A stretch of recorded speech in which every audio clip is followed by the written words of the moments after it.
हरे कृष्णा। तो आज हम 36 के बाद 37 से लेके हो सकता है 50 तक पूरा करें। तो यहाँ पर चैतन्य चरितमृत में आता है बड़ा सुंदर 7 अंग जो हम करते हैं। परिक्रमा सत्व पाठ जप संकीर्तन, परिक्रमा सत्व पाठ जप संकीर्तन, धूप माल्या गंध महाप्रसाद भोजन। कल तक हमने 36 अंक किए थे। विग्रह दर्शन पे हमने 36वां अंक था, 35वां अंक था गुरु आज्ञा, 34वां अंक था गुरु का सम्मान, 33वां अंक था नमस्कार, 32वां अंक था भगवान से मन की बात करना, 31वां अंक था भगवान के आगे कीर्तन करना, गाना गाना, और 30वां अंक था अग्रे नृत्य, भगवान के आगे नाचना। तो उसी सीरीज में आगे है परिक्रमा करना। परिक्रमा स्तव पाठ जप संकीर्तन। तो परिक्रमा क्या है एक्चुअली? ये भक्ति का बहुत बड़ा अंग है, एक्चुअली हमको नहीं पता। ये एक विधि है जो हमें याद दिलाती है कि भगवान बहुत सुपीरियर है। इस सुपीरियर एक्चुअली ये भगवान की रेंज को बढ़ा देती है ना, रेंज बढ़ा देती है। भगवान का ऑरा है ना, ऑरा परिक्रमा से बढ़ता है। जैसे भगवान विग्रह है, विग्रह के चारों तरफ भगवान का ऑरा है तो परिक्रमा, फिर ये ऑरा और बढ़ जाता है। केवल भगवान तक नहीं, भगवान का मंदिर की पूरी परिक्रमा, फिर पूरे मंदिर की परिक्रमा, फिर मंदिर की परिक्रमा नहीं, पूरे वृंदावन की परिक्रमा, पूरे गोवर्धन की परिक्रमा। तो भगवान का ऑरा बहुत बढ़ा देता है परिक्रमा। केवल भगवान के अर्च विग्रह तक सीमित नहीं है परिक्रमा, भगवान की उपस्थिति भगवान की रेडियस को बढ़ाती है ना। और विग्रह से मंदिर, मंदिर से पूरा का पूरा शहर, पूरा वृंदावन। तो एक्चुअली परिक्रमा भगवान को फैलाने का काम करती है। परिक्रमा इटसेल्फ एक प्रचार है एक्चुअली।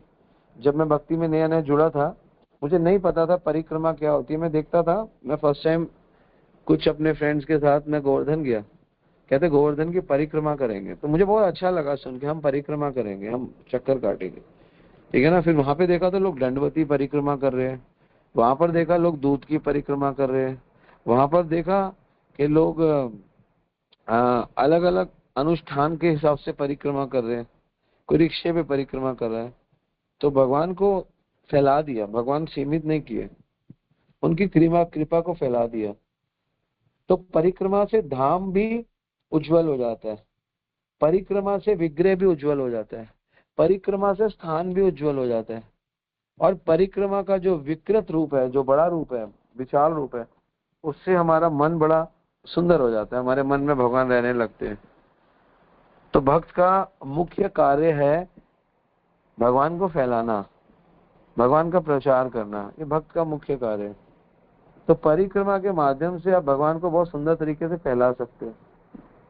लोग स्पेशल प्रोग्राम बनाते हैं, चलो आज संडे है, हम गोवर्धन की परिक्रमा पे चलेंगे, आज हम वृंदावन में हैं, कोई बात नहीं, आज हम वृंदावन की परिक्रमा करेंगे। तो परिक्रमा करते करते हम स्मरित रहते हैं कि हम भगवान से जुड़े हुए हैं। जितनी लंबी परिक्रमा होती है उतनी देर तक हमारा स्मरण बना रहता है, और स्मरण तो बना ही रहता है उतनी देर तक हमारा जो, क्योंकि हमारा तो स्वभाव है या तो भगवान या फिर संसार, संसार के विषय से भी दूर हो जाते हैं। हमारी इंद्रियां जो संसार के विषयों में लगती है, हमारा पैर, हमारी बुद्धि, है ना, हमारे हाथ, हमारी आंखें, हमारे कान, उस परिक्रमा के माध्यम से बहुत टाइम इन्वेस्ट करते हैं भगवान में। और भक्ति का मतलब मन को ठीक करने के लिए इंद्रियों को अंगेज ही तो करना है। तो परिक्रमा एक बहुत सुंदर माध्यम है जिससे हम अपनी सारे इंद्रियों को पवित्र कर सकते हैं, सारे इंद्रियों को।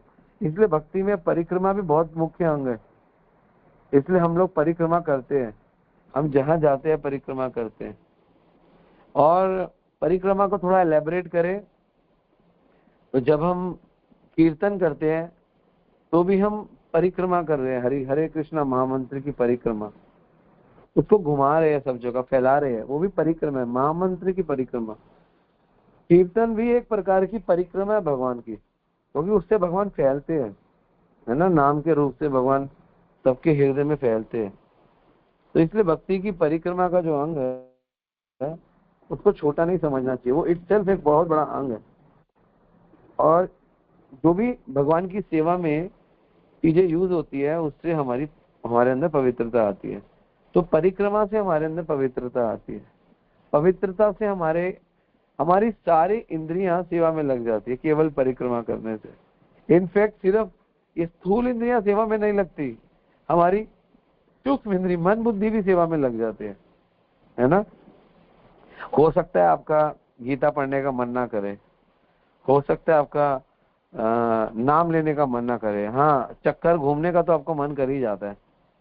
तो ये बहुत सुंदर मीडियम है कि हमारे गंदे मन को, जो स्वाध्याय में नहीं लगता, भक्ति में नहीं लगता, पाठ पूजा में नहीं लगता, कीर्तन में नहीं लगता, परिक्रमा में लग जाता है। चलो घूमते हुए खाते हुए चलते हैं, फिर साथ में भक्तों के संग में कहते देखो आज हमारे बड़ी कृपा हुई, आज हम वृंदावन में आए और वृंदावन की परिक्रमा कर रहे, है ना। और उसके बाद जब हम परिक्रमा करके थक जाते हैं और थकावट होती है ना, पैरों में दर्द होता है, तो भगवान का स्मरण होता है, फिर भगवान आपके खुशी होती है। देखो संसार में थकने पे ना बड़ा दुख होता है, परिक्रमा में थकने में बहुत खुशी होती है। आप अनुभव करोगे, जब मैं गोवर्धन की परिक्रमा लगाता था थकते थे तो बहुत गिरिराज जी प्रसन्न होते थे। हम एक्चुअली गिरिराज प्रसन्न होते थे नहीं होते थे हमें नहीं पता, हम बहुत प्रसन्न होते थे। सारे मित्र जाते थे, बड़े प्रसन्न होते थे, हाँ मजा आ गया आज। फिर खाते हैं, फिर बात करते हैं, फिर हमारा भगवान के साथ संबंध बना रहता है परिक्रमा के माध्यम से। और ये मीडियम ऐसा है, परिक्रमा एक ऐसी विधि है जो श्रवण और कीर्तन में ढीले है ना, जिनमें भौतिकता बहुत, उनको भी भक्ति में लगाने के लिए, भक्ति में घुसाने के लिए परिक्रमा बहुत सुंदर विषय है। जानना बताती है जब वो छोटी थी उसके नाना जी उसको रोज गोवर्धन परिक्रमा ले जाते थे, तब वो माला नहीं करती थी, तो वो गीता भी नहीं पढ़ती थी, लेकिन हर महीने 2 महीने जानना बताती है उसके नाना जी परिक्रमा करते थे। तो क्या हुआ, उसका फल सुकृति बन गई। भगवान के परिक्रमा लगाते लगाते लगाते लगाते सुकृति बन गई और सुकृति भक्ति दे गई। तो परिक्रमा से सुकृति बन जाती है तो भक्ति बन जाती है, इसलिए परिक्रमा भी भक्ति का मुख्य अंग बताया गया है। तो परिक्रमा इज नॉट अ क्या कहते हैं छोटा अंग, इज नॉट ए स्मॉल, ये सब बहुत बड़ा अंग। तो जो काम श्रवण कीर्तन नहीं करता कई बार परिक्रमा से हम कर सकते हैं, कई बार ऐसा कर सकते हैं। इसलिए कई लोग जो नॉन डिवोटी भी होते हैं ना, जिनको भगवान के कोई गीता का मतलब नहीं, कोई भागवत का मतलब नहीं, उनको भी चलो परिक्रमा लगाने चलते। अब परिक्रमा लगाने चलते हैं तो आपको अवसर मिल गया उनके साथ आधा घंटा, 1 घंटा, 2 घंटा, 4 घंटा घूमने का। आप उस समय चलते चलते उनको ज्ञान दो। तो इसलिए परिक्रमा एक ऐसा मीडियम है जब आपका कीर्तन भी संपन्न हो सकता है और आपकी कथा भी संपन्न हो सकती है, मतलब कथा भी उनको आप बांट सकते हो, क्योंकि वो अब चक्कर काट रहे हैं तो फिर आपके साथ परिक्रमा कर रहे हैं वृंदावन की, गिरिराज की, है ना, या फिर 84 कोस, ये सब परिक्रमा। तो परिक्रमा का बहुत महत्व है। कहते हैं जो 84 कोस की परिक्रमा करता है वो अगर 7 दिन मायापुर की परिक्रमा कर ले तो बराबर फल है। कहते हैं अगर कोई 7 दिन मायापुर की परिक्रमा भी नहीं कर सकता तो 1 दिन जगन्नाथपुरी की परिक्रमा होती है, जब कार्तिक समाप्त होता है उसके समाप्त होने के अगले हफ्ते होती है। हम गए हैं उसमें, मैं 2 बार गया हूँ उस परिक्रमा में, वो परिक्रमा कर लो। तो कहते हैं उस परिक्रमा का फल 84 कोस परिक्रमा का फल है, जो जगन्नाथपुरी की क्योंकि जगन्नाथपुरी जो है वो कलयुग का धाम है, तो यहाँ पे कृपा बहुत है, जगन्नाथ जी की बहुत कृपा है। अब जगन्नाथ जी आने वाले हैं तो इसलिए लोग जगन्नाथ जी को रथ यात्रा निकालते हैं, वो भी जगन्नाथ जी की परिक्रमा है। जगन्नाथ के रथ के चक्कर लगा लो तो भी जगन्नाथ की परिक्रमा हो जाती है। तो परिक्रमा बहुत सुंदर सब्जेक्ट है हमें भगवान से कनेक्ट करने का और भगवान की रेंज को बढ़ाने का, भगवान की कृपा को बढ़ाने का। परिक्रमा बहुत सुंदर कॉन्सेप्ट। और उसके बाद आता है परिक्रमा स्तव पाठ जप संकीर्तन धूप माल्या गंध महाप्रसाद भोजन स्तव पाठ। स्तव पाठ मतलब होता है, स्तव पाठ को आप समझो ये भी एक प्रकार की प्रार्थना है। कल हमने प्रार्थना करी है ना, मुख्य रूप से हमने 4 चीजें ली। सबसे पहला लिया हमने प्रार्थना में क्या होना चाहिए, हमने समझा सबसे पहले प्रार्थना का जो मूड होना चाहिए, सबसे पहले मूड होना चाहिए गुणगान, फिर धन्यवाद, फिर निवेदन और फिर क्षमा। ठीक है ना। जिस प्रार्थना में गुणगान नहीं हो, प्रार्थना बिल्कुल कोई, उस प्रार्थना का कोई आनंद नहीं है। तो प्रार्थना में गुणगान होना बहुत जरूरी है। उसके बाद ये भी स्तव पाठ भी एक टाइप की प्रार्थना ही है। इसमें भी ऐसा नहीं है कि इसमें प्रार्थना हट जाती है, तो उसमें भी प्रार्थना है। स्तव पाठ भी प्रार्थना है, लेकिन वो प्रार्थना बेसिक प्रार्थना का आपका मूड होना चाहिए। लेकिन वैष्णवों को बताया गया कि प्रार्थनाओं के प्रकार भी होते हैं। प्रार्थनाओं में ये 4 प्रकार का मूड होना चाहिए, और प्रार्थनाएं 10 प्रकार की बताई गई है शास्त्रों में। हरि भक्ति विलास में 10 प्रकार की प्रार्थनाओं के बारे में बताया गया है, जिस प्रार्थनाओं में बड़ी ह्यूमिलिटी निकल कर आए, है ना, अपने आप को बहुत दीन माने। विष जैसे भक्तिविनोद ठाकुर कहते हैं, नरोत्तम दास ठाकुर कहते हैं, विषयी दुर्जन सदा काम रत किछु नाही मोर गुण, हे गोपीनाथ। ये दयनीय प्रार्थना है। फिर उसके बाद होती है सम प्रार्थना। सम प्रार्थना में हम कहते हैं कि प्रभु में के मुझ पे कृपा करो। इसमें थोड़ा सा कृपा का पार्ट रहता है। इसमें हम भगवान से नॉर्मल प्रार्थना करते हैं। ठीक है ना। तो ऐसा, फिर उसके बाद आती है तीसरी प्रार्थना, फटाफट ले रहा हूँ, मन शिक्षा प्रार्थना। तो मन को ट्रेन करने की प्रार्थना है ना। वो है ना, जैसे ए दुष्ट मन तुम ही कैसे वैष्णव, हे मेरे मन तुम कैसे वैष्णव हो। तो ऐसी प्रार्थना है जिसमें हम मन को शिक्षा दे, मन शिक्षा प्रार्थना। फिर चौथी होती विलाप आत्मिका प्रार्थना। इसमें एक्सट्रीम भगवान से एक विलाप लगे, एक्सट्रीम विलाप आत्मिका, है ना। हम भगवान से बहुत दूर, एक्सट्रीमिटी हो जिसमें। ठीक है ना। ऐसी प्रार्थना, श्री कृष्ण चैतन्य प्रभु दया करो मोरे, तुम बिन के दयालु जगत संसारे, मौसम पतित प्रभु ना पाई बोआरे। ऐसे करके अपने आप को दीन मान के, एक्सट्रीम बहुत दूर फील हो रहा है, भगवान बहुत दूर फील हो रहे हैं, भक्त बहुत दूर फील हो रहे हैं, प्रार्थना करना। ये भी वन टाइप ऑफ स्तव पाठ है। स्तव पाठ मतलब प्रार्थना। फिर पांचवी प्रार्थना है वैष्णव महिमा प्रकाशिका, है ना, जिसमें हम जो कहते हैं वैष्णव के महिमा का गान। क्योंकि हमारी लाइफ में ऐसा नहीं है, हमारी लाइफ में वैष्णव ने बहुत कुछ कंट्रीब्यूट नहीं किया। हमारी सबकी लाइफ में वैष्णव का बहुत बड़ा कंट्रीब्यूशन है। भगवान से ज्यादा बड़ा कंट्रीब्यूशन देखा जाए हमारी लाइफ में वैष्णव का। भगवान का कंट्रीब्यूशन वैष्णव से कम है, वैष्णव का ज्यादा है।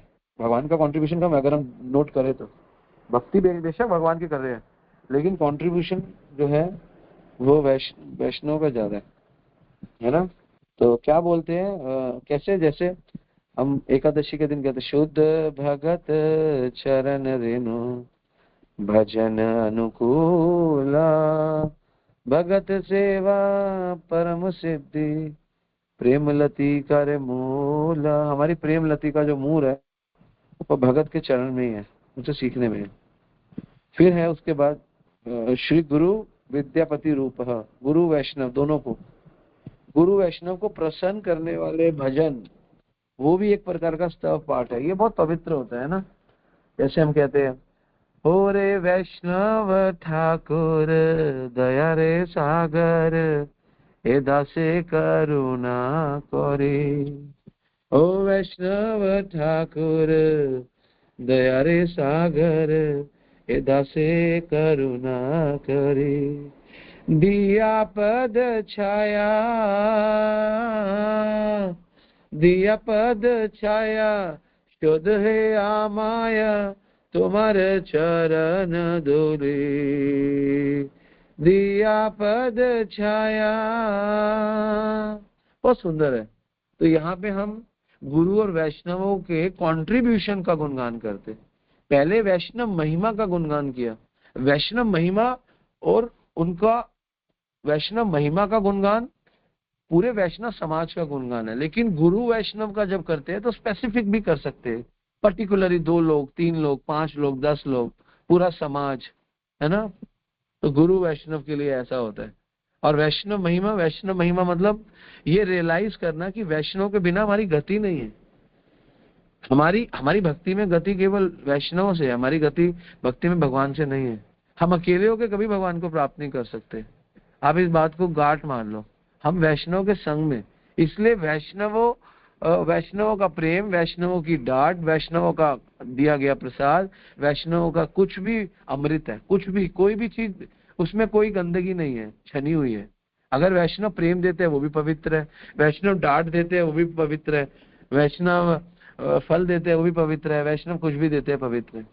एक बार महाराज किसी को बता रहे थे, मैं बैठा हुआ था, कोई कहते हैं महाराज वो देखो वैष्णव होके हमने उनसे पंखे लिए, मैंने क्या लिया था, हाँ कुछ सामान लिया था।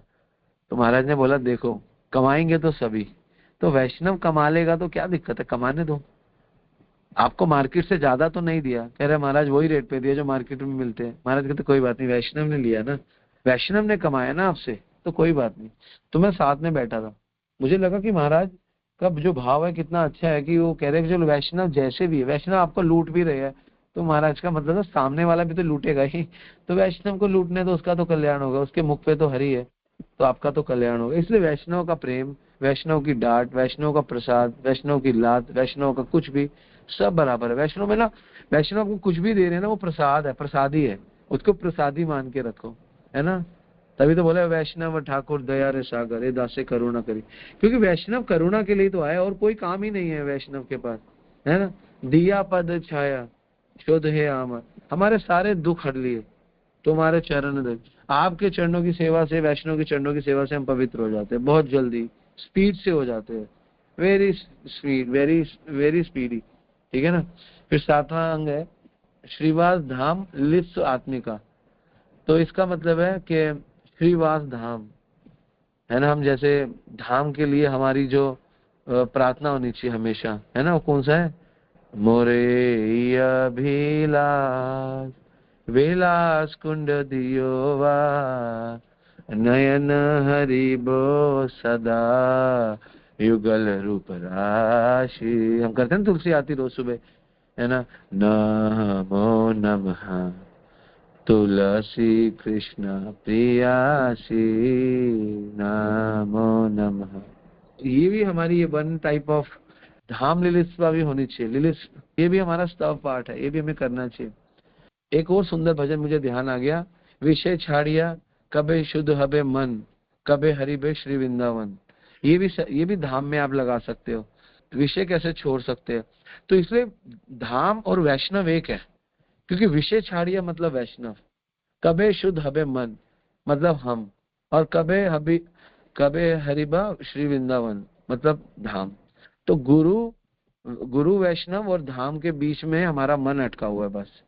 तो हमारे को ये विषय छाड़िया कबे शुद्ध हबे मन, तो ये विषय को छुड़वा देते हैं वैष्णव, कब हबे मन, कबे हरिबा श्री वृंदावन, कभी हम श्री वृंदावन रहेंगे, है ना। तो हमारे लिए वैष्णव ही धाम का रास्ता खोलने वाला, इसलिए दोनों को कनेक्शन रखो। धाम की जो हमारी लिलिप्सा है वो भी वैष्णव ही डालते हैं हमारे मन में, वैष्णव हमको धाम लेके जाते हैं, वैष्णव को धाम के बारे में बताते हैं। फिर आठवां है हमारे पास तप पाठ में जो आठवीं प्रार्थना, उसमें बोले साधक देहक लालसा सूची, अच्छे साधक बनने के लिए जो भगवान से, क्योंकि हमें ना कुछ दिखे ना दिखे, हमें कोई भगवान दिखे ना दिखे, हमें ना अपने अंदर अवगुण जरूर दिखने चाहिए, और कुछ दिखे ना दिखे, हम लोग भगवान को देखना चाहते हैं, है ना, भगवान हमें मिल जाओ, भगवान दिख जाए।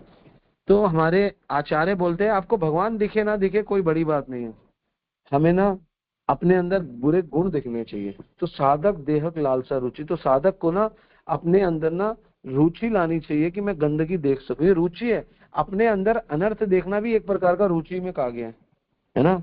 एक और आता है इसी में, तुलसी आरती में कहता है, ए निवेदन धर सखीर अनुगत कर सेवा अधिकार दिए करो निज दासी सेवा, मतलब अच्छे साधक बनने के लिए सेवा दो, अधिकार दो, अधिकार। और हमें वैष्णव को अधिकार भी देना चाहिए, हमें वैष्णव हम पे, देखो जब तक वैष्णव को हम अधिकार नहीं देंगे ना तो हमारी प्रगति रुक जाएगी, हमें वैष्णव को अधिकार देना चाहिए। भगवान अर्जुन को गीता में क्या बोल रहे हैं, कर्मण्य अधिकार से, भगवान ने भी हमको अधिकार दिया, किस चीज का, कर्म करने का, सिर्फ अधिकार दिया। तो यहाँ पर सेवा का अधिकार भी हमको वैष्णव लोग देते हैं, और हमारे ऊपर अधिकार करे वैष्णव, हमारे ऊपर गुरु आचार्य अधिकार करें, उनका अधिकार होना चाहिए। अधिकार का मतलब जहाँ पे धिक्कार ना हो, जहाँ पे तिरस्कार ना हो, वो है अधिकार। जहाँ पे धिक्कार है और तिरस्कार है वो अधिकार नहीं है। अधिकार का मतलब है कोई धिक्कार नहीं है और कोई तिरस्कार नहीं है, केवल अधिकार है। तो यहाँ पे साधक देहक लालसा रुचि में अच्छा साधक बनने के लिए हमें अपने गुरु आचार्यों को हमारे ऊपर चढ़ने का अधिकार देना चाहिए, चढ़ने का अधिकार कि आप हमारे को ठीक कर दो, बस हमारे हमारे हमारे गंदे मन को ठीक कर दो। और उसके बाद है 9वीं प्रार्थना करनी चाहिए, सिद्ध देह लालसा मई प्रार्थना, है ना।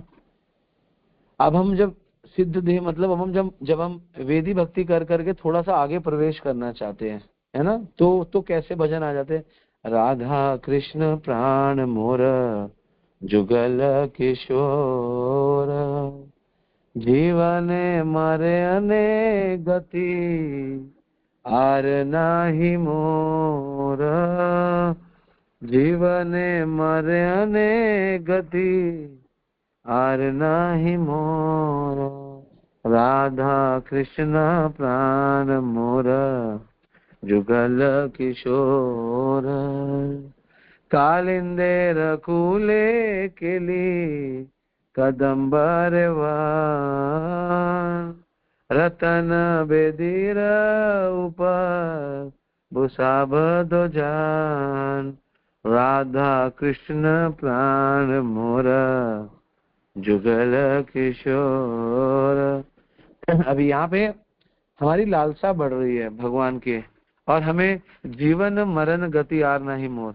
और जीवन जब हमारी लालसा भगवान में बढ़ जाती है तो उसका पहला लक्षण है, जीवन में हमें सबसे ज्यादा क्या चाहिए, धन से पैसों से ज्यादा मान प्रतिष्ठा।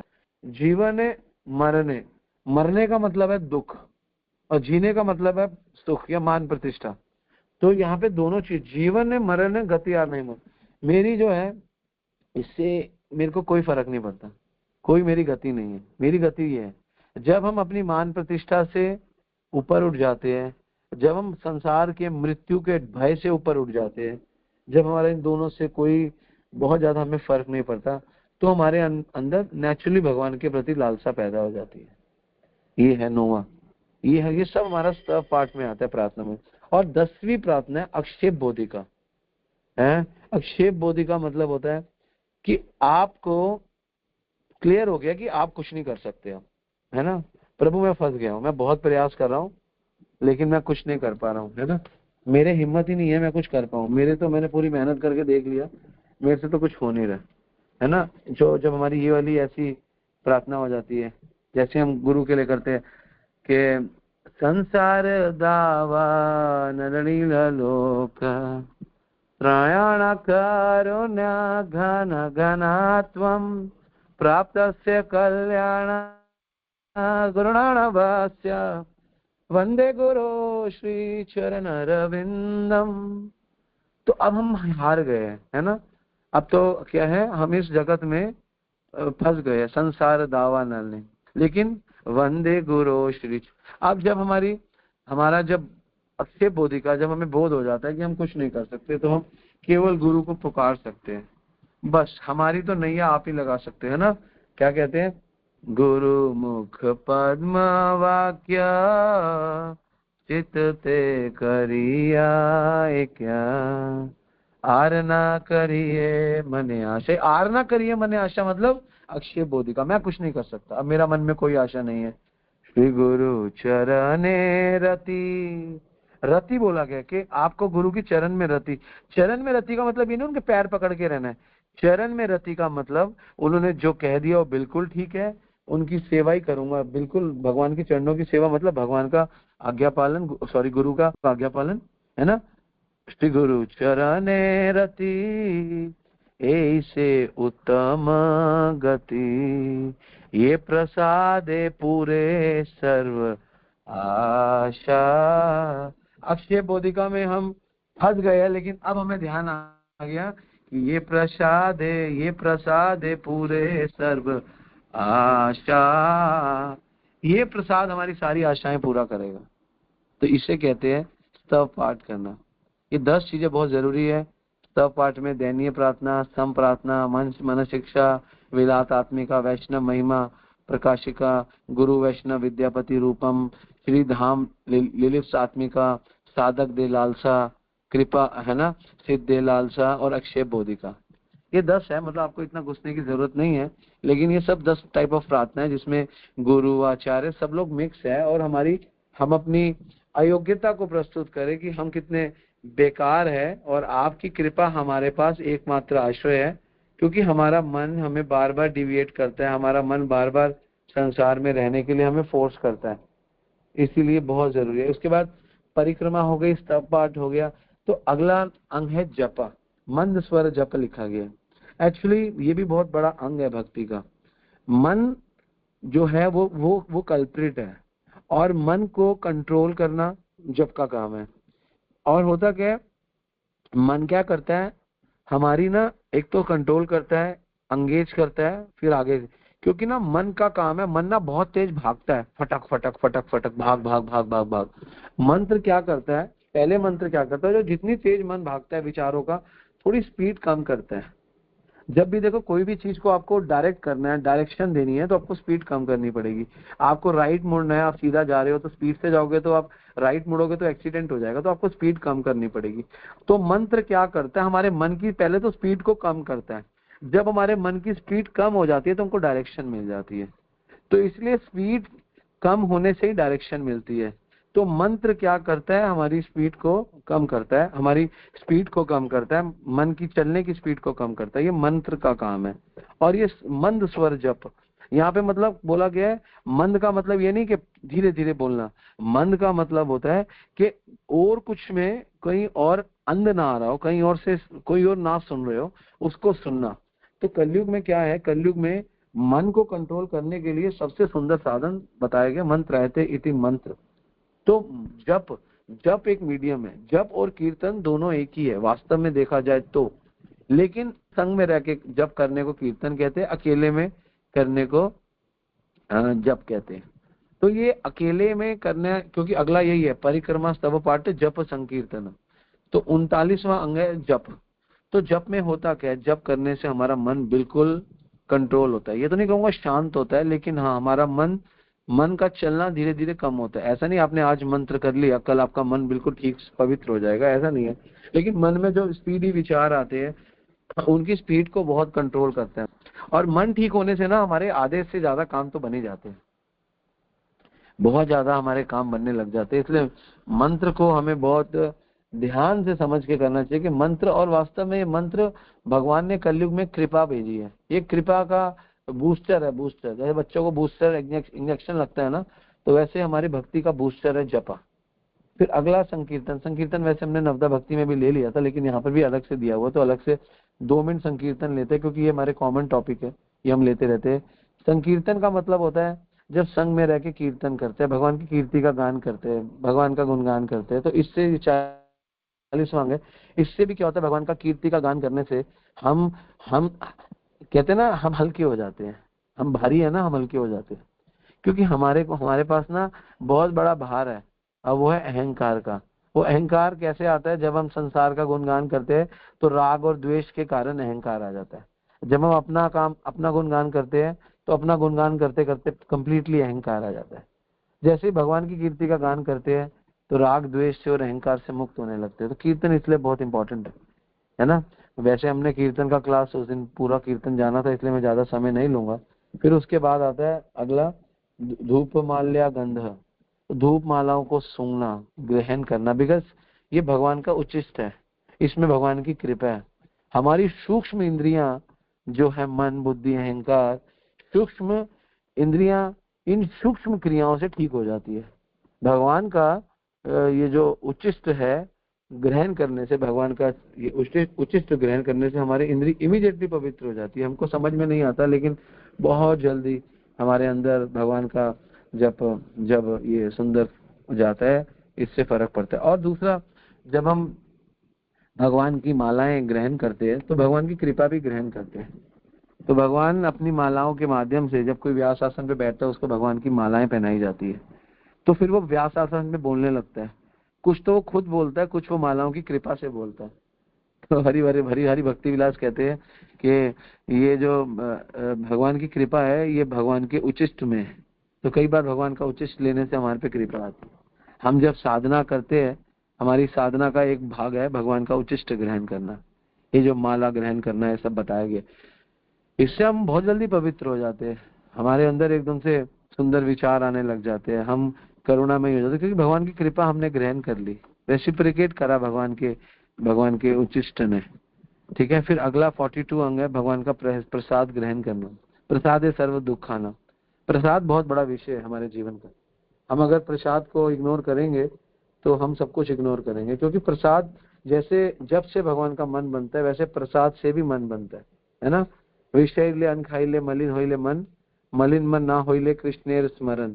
अगर विषय वाला अन्न खाएंगे तो मलिन मन हो जाएगा, और मलिन मन से कभी भगवान का स्मरण नहीं होगा। प्रसाद या अन्न सुंदर मन की रचना के लिए बहुत महत्वपूर्ण है। अन्न एक्चुअली परिपक्व शक्ति प्रदान करता है, जो परिपक्व शक्ति है हमारे सबसे सुंदर शक्ति, क्योंकि शक्ति का सोर्स अन्न है ना। और हमारी सारी क्रियाओं में हमें शक्ति चाहिए, ऐसी कोई क्रिया नहीं है जिसमें शक्ति नहीं चाहिए। अगर सोर्स सही नहीं होगा तो क्रियाएं भी सही नहीं होंगी।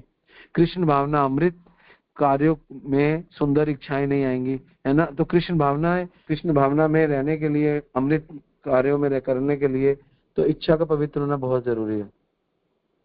और बहुत हद तक हमारे ये अन्न पर निर्भर करते हैं।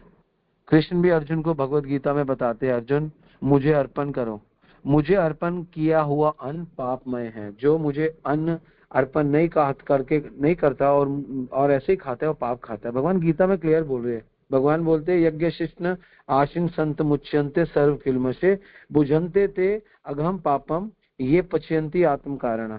जो लोग मुझे भोग लगाकर नहीं खाते, जो वेदों में, जो यज्ञों में अर्पित भोजन को प्रसाद के रूप में, अन्न के रूप में नहीं खाते, अपनी इंद्रिय सुख के लिए भोजन बनाते हैं, पकाते हैं, खाते हैं, वो निश्चित रूप से पाप बनाते हैं, पाप खाते हैं। क्लियर बोल रहे हैं, क्योंकि भगवान की रिक्वायरमेंट है, क्योंकि भगवान ने ही भोजन को प्रकट किए। और भगवान उसके बाद बोलते हैं कि सारा भोजन मैंने प्रकट किए हैं, सारे प्राणी अन्न पर आश्रित है, अन्नात् भवन्ति भूतानि। और वो अन्न होता कैसे है? वो होता है पर्जन्य, मतलब बारिश से होता है। अन्नात् भवन्ति भूतानि पर्जन्यात् अन्न संभव। और ये जो बारिश से होता है, तो बारिश कैसे होती है? बारिश होती है यज्ञात् भवति पर्जन्य, यज्ञ करने से बारिश होती है। और भगवान कहते हैं इसलिए यज्ञ कर्म समझो, अपने सारे कर्म ऐसे करो कि यज्ञ बन जाए। अन्न के लिए भी कर्म करना पड़ता है, अन्न को खाने के लिए भी, अन्न को बनाने के लिए भी, ठीक है ना। जितना टाइम अन्न को खाने में लगता है उससे ज्यादा टाइम अन्न को बनाने में लगता है। आप रोटी खा जाओगे 15-20 मिनट में, लेकिन आपकी मदर, आपकी बहन उस खाने को बनाने में 1 घंटा लगाएगी। और जितना टाइम आपको पकाने में लगता है उससे ज्यादा टाइम खेती में उसको बनाने में लगता है। 1 किलो आटा लिया और आपने बना दिया 1 घंटे में, और आपने खा लिया 15 मिनट में, लेकिन उस 1 किलो आटे को बनाने में कितनी प्रोसेस लगी, कितने महीने लगे, आप समझ रहे हो। तो कितने महीनों का मेहनत के बाद आप एक दिन अन्न खाते हो। अब जस्ट इमेजिन करो। इसलिए अन्न का निरादर नहीं करना चाहिए। लोग आज सोच रहे हैं कि अन्न पे लोग ध्यान नहीं दे रहे ना आजकल, तो लेकिन आप देखो अन्न को बनाने में इतना टाइम लगता है। अगर आप ये टाइम भगवान की शक्ति इसको बनाती है, हम कितनी जल्दी इसको व्यर्थ कर देते हैं। इसलिए अन्न को व्यर्थ नहीं करना चाहिए, इसलिए भगवान का प्रसाद ग्रहण करना चाहिए। ये भगवान की कृपा है। और ये कृपा बना कौन रहा है?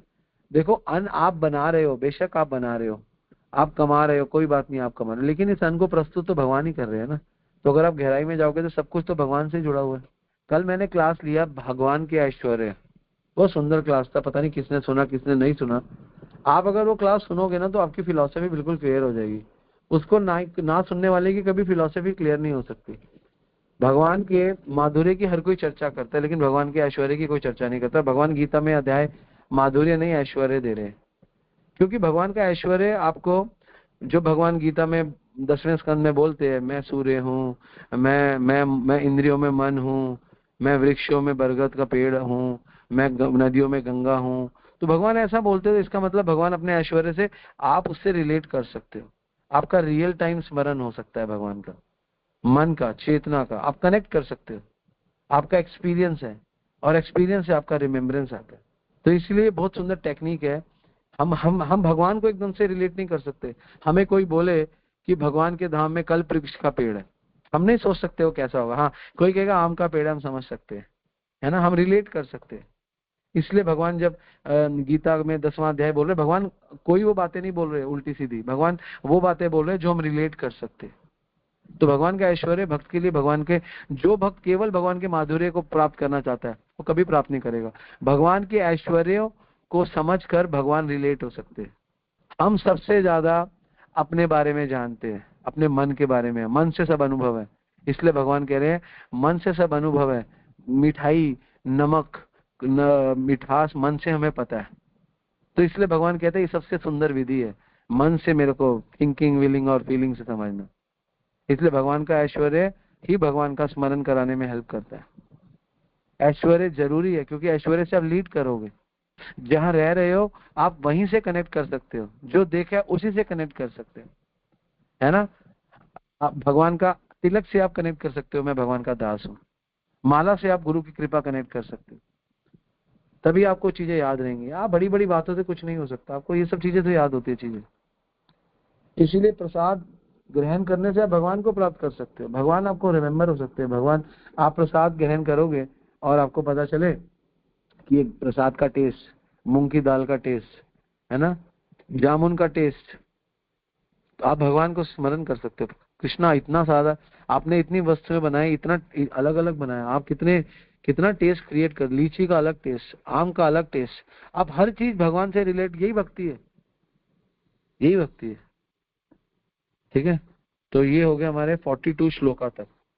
अगला श्लोक है, इसमें बताया गया अगला श्लोक, आरातिक महोत्सव श्रीमूर्ति दर्शन निज प्रिय दान ध्यान तदिया सेवन। तदिया सेवन, तदिया सेवन में फिर अगला श्लोक है, तदिया तुलसी वैष्णव मथुरा भागवते चारी सेवा है कृष्ण अभिमत हरि। तो ये है कि तदिया, वो बाद में लेंगे। सबसे पहले आरात्रिक महोत्सव, यहाँ महोत्सव की बात की। आरतिक, आरतिक मतलब आरती और महोत्सव में सम्मिलित होना भगवान के। उत्सव का मतलब होता है ऊपर उठने के लिए किया गया त्योहार को उत्सव कहते हैं। जन्माष्टमी, राधाष्टमी, गौर पूर्णिमा, ये जो भी है, जितने भी त्योहार है, ये हमको भगवान के क्लोज लेकर जाते हैं। उत्सव के दिन स्मरण नेचुरली हो जाता है। ये उत्सव एक अच्छा अवसर है, उत्सव मतलब अच्छा अवसर भगवान के स्मरण का। हम रोज श्रवण और कीर्तन तो कर सकते हैं, लेकिन रोज जबरदस्ती स्मरण नहीं कर सकते, क्योंकि हम क्योंकि संसार में रहते हैं, हमें नहीं, भगवान कभी कभी भूले जाते हैं। लेकिन नेचुरल स्मरण हो जाता है जब उत्सव होता है, तो उत्सव के माध्यम से हमारा नेचुरली स्मरण हो जाता है। लेकिन जब आपका भजन और आपका श्रवण और कीर्तन परिपक्व हो जाता है, तो आपका नित्य स्मरण रहता है, तो आपका रोज उत्सव रहता है। महाराज बोलते हैं ना, संत को सदा दिवाली आठों पहर आनंद। दिवाली का मतलब संत का रोज उत्सव है, आठों पहर आनंद। क्यों? क्योंकि वो परिपक्व हो गया। जब तक परिपक्व नहीं होते तो फिर ये नेचुरली जो उत्सव है, ये हमको भगवान की रिमेम्बरेंस के लिए बहुत इंपॉर्टेंट है। और आरती भी ले लेते हैं। आरती से तात्पर्य है हम आपकी आरती उतार रहे हैं कि आप सुरक्षित रहे। भगवान को सुरक्षा की आवश्यकता नहीं है, लेकिन हम ऐसा सोचते हैं, हमारा एक भाव है, हमारा एक भगवान के साथ कनेक्शन है, आप हमारे रहो, है ना। तो हम एक प्रकार से फिजिकल मोड में अपनी सहानुभूति प्रकट करते हैं, है ना। शुद्ध भक्त, जो शुद्ध भक्त है, जो शुद्ध भक्त नहीं है वो तो फिजिकल मूड में अपनी सहानुभूति प्रकट करता है, लेकिन जो शुद्ध भक्त है वो आरती के माध्यम से अपनी कृतज्ञता प्रकट करते हैं। आरती के माध्यम से भी हम कीर्तन को हेल्प मिलती है, टुगेदरनेस बनी रहती है, सब साथ में रहते हैं, आरती में सब साथ में रहते हैं। तो आरती को और महोत्सव इसलिए बहुत इंपॉर्टेंट है। आरती का महोत्सव श्री मूर्ति दर्शन। वैसे जब हमने अर्चना किया था तो मूर्ति दर्शन ले लिए थे, फिर भी हम इसको 1 मिनट में लेते हैं। अर्च विग्रह का दर्शन, क्योंकि दर्शन से हम सेवा विनिमय कर सकते हैं, दर्शन से हम भगवान को अट्रैक्ट कर सकते हैं, और दर्शन से हम भगवान की कृपा का भी अनुभव कर सकते हैं, क्योंकि हमको कृपा का अनुभव दर्शन से होता है। तो दर्शन से भगवान का साकार रूप हमको फील होता है, दर्शन से बहुत कुछ होता है। प्रभुपाद जी भगवत गीता के 15वें अध्याय में नहीं, 12वें अध्याय का 5वां श्लोक, उसमें प्रभुपाद जी बहुत सुंदर बताते हैं भगवान के विग्रह के बारे में।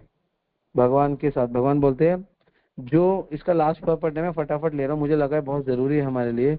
हमें प्रभात जी लिखते हैं, ऐसे आध्यात्मवादी जो ज्ञान योग में अत्यंत विद्वान होते हैं, जो ज्ञान योग में जिन्होंने पूरा ज्ञान ले लिया, वो किसी भक्त के अनुग्रह से भक्ति योग को प्राप्त होता है। ज्ञान लेके भक्ति को होता है, उस समय निराकारवाद का दीर्घ अभ्यास कष्ट का कारण बन जाता है। जब आपका ज्ञान परिपक्व हो जाएगा, जब आपका ज्ञान सही हो जाएगा, तो उस समय जब आप निराकार करोगे तो आपको कष्ट देगा। प्रभुपाद जी लिख रहे, क्योंकि वह उस विचार को त्याग नहीं पाता। क्योंकि जो व्यक्ति निराकारवाद होता है और वो बड़े अभ्यास करता है, तो उसके लिए बड़ा मुश्किल हो जाता है भगवान को साकार रूप में ग्रहण करना।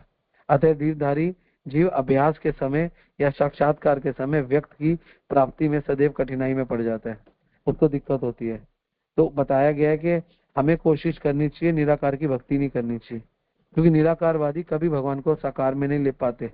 लेकिन साथ में आगे बताते हैं कि मनुष्य को चाहिए कि इस विधि को ना अपनाए, इस विधि को ना अपनाए, क्योंकि प्रत्येक जीव के लिए कृष्णा भावना, कृष्ण चेतना की विधि श्रेष्ठ मार्ग है, जिसमें भक्ति में पूरी तरह व्यस्त रहना होता है।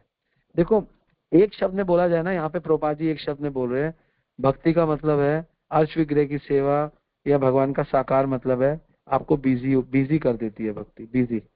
निराकारवादी बिजी नहीं है, निराकारवादी हमेशा वेले है, वो अपने आप को इस जगत से वेला कर देते हैं। निराकारवादी अपने आप को इस जगत से वेला कर देते हैं, इस जगत की जिम्मेदारियों से वेला कर देते हैं, इस जगत के संबंधों से वेला कर देते हैं, इस जगत की वस्तुओं से वेला कर देते हैं। वो केवल भगवान को एक कर देते हैं, सबको अलग कर देते हैं। जो भगवान से सबको अलग कर दे, उससे भगवान बहुत नाराज हो जाते हैं। ये करते हैं वो लोगों में सबसे बड़ी प्रॉब्लम है, वो भगवान से सबको अलग कर देते हैं, है ना। तो ये श्लोक बहुत सुंदर है। कलेशो अधिकतर तेषाम अव्यक्त आसक्त चेतन अव्यक्त ही दुख गतिर दुखम देह अवाप्तिम अवाप्यते। तो बहुत सुंदर बता रहे हैं यहाँ पे कि ये बड़ा दुख का विषय है। तो इसलिए भगवान के दर्शन हमें कृपा देते हैं, भगवान के दर्शन हमें निराकार के कष्ट से, निराकार का कष्ट बताया गया, कष्ट से बाहर निकालते हैं। भगवान का दर्शन हमें सेवा में लाते हैं, भगवान का दर्शन हमें भक्ति में, अट्रैक्शन, आकर्षण में लाते हैं। तो भगवान के दर्शन के 4 मुख्य फायदे हैं। पहला है कष्ट से बाहर, निराकार का कष्ट है उससे बाहर। दूसरा है कृपा का अनुभव कराते हैं। तीसरा है अट्रैक्शन। चौथा है सेवा विनिमय। या पहला अट्रैक्शन, दूसरा सेवा, तीसरा कृपा, चौथा कष्ट से बाहर। ये है भगवान का। ये 44 अंग हो गए। 45 अंग है। प्रिय वस्तु अर्च विग्रह पर चढ़ाए। तो ये बहुत सुंदर है कि हमें हमें अर्च विग्रह की, अगर हमें साकार भक्ति करनी है। साकार भक्ति का मतलब है क्या? लोग साकार भक्ति का मतलब दर्शन करते हैं, दर्शन तक साकार भक्ति नहीं है, दर्शन तक तो साकार भक्ति ऑर्डिनरी है। साकार भक्ति को बढ़ाना चाहिए तो उसके लिए अर्पण करना चाहिए। ऑफरिंग इज द रियल क्या कहेंगे, real time solution. Offering is the real time solution. Offer करना, भगवान को ये बताना है, भगवान के साथ ये रिलेशन बनाना है कि इस जगत को छोड़ने के लिए भगवान की हमको ये ऑफर दी गई है कि तुम मुझे ऑफर दो करो। ये भगवान की ऑफर है। हमारी भगवान को ऑफरिंग ही हमारे पास कृष्ण की बेस्ट ऑफर है। भगवान बोलते हैं तत्पुरुषम तत्पर। तो ऑफर करने से, भगवान को ऑफरिंग करने से, ये कृष्णा ने हमें ऑफर दी है। तो कृष्ण का ऑफर है कि आप मुझे कुछ ना कुछ ऑफर करो। ये कृष्ण का ऑफर है। आप में से सब लोगों को ये ऑफर ग्रहण करना चाहिए। तो ये अर्श विग्रह पर चढ़ाना, ये अर्श विग्रह पर चढ़ाना मतलब कृष्णा ने आपको एक ऑफर दी है। जैसे सेल होती है ना, तो ऑफर होता है। आपको क्या ऑफर मिला है? आपको ऑफर ये मिला है कि भगवान को कुछ ना कुछ ऑफरिंग करनी है, कुछ ऑफर करना है। तो ये 2 ऑफर है। एक ऑफर है भगवान को ऑफर करना, और एक ऑफर है भगवान के द्वारा दिया गया आपको डिस्काउंट। तो ये प्रिय वस्तु और अर्च विग्रह पर ध्यान। एक और चीज अर्च विग्रह से रिलेटेड, तीन चीजें, 44, 45, 46, 44, 45, 46। यहाँ भगवान बता रहे हैं ध्यान, अर्च विग्रह पर ध्यान।